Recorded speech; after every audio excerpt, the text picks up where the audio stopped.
ஆக்சுவலாக கோவிஷீல்டு, கோவேக்சின் போடும் நம்ம இந்தியாவில். ஓகே.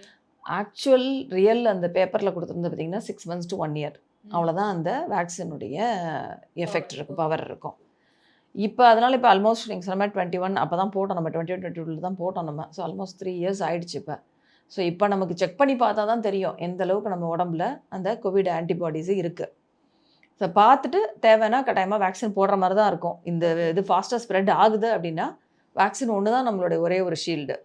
ஸோ அட்லீஸ்ட் யாராருக்கெல்லாம் வரதுக்கு வாய்ப்பு இருக்குது, இப்போ நம்ம பேசணும் இல்லையா, அவங்களுக்கு இது செக் பண்ணிவிட்டு அவங்க வேக்சின் போட்டுக்கிறது நல்லதுன்னு நான் நினைக்கிறேன். நான் ஓகே. ஸோ ஏன்னா அதனுடைய வேரியன்ட் அப்படிங்கிறது 6 months to 1 year தான் இருக்கும்.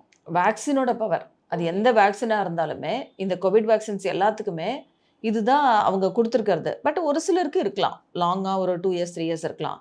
ப்ளஸ் யாருக்கு கோவிட் வந்திருக்கோ ஆல்ரெடி அவங்களுக்கு அதிகமான எதிர்ப்பு சக்தி இருக்கலாம். ஓகே. ஏன்னா வேக்சினை விட அவங்களுக்கு நம்ம உடம்பினுடைய தானாக உண்டான எதிர்ப்பு சக்தி வந்து இன்னும் வந்து லாங்கர் அண்ட் பவர்ஃபுல்லாகவும் இருக்கும்.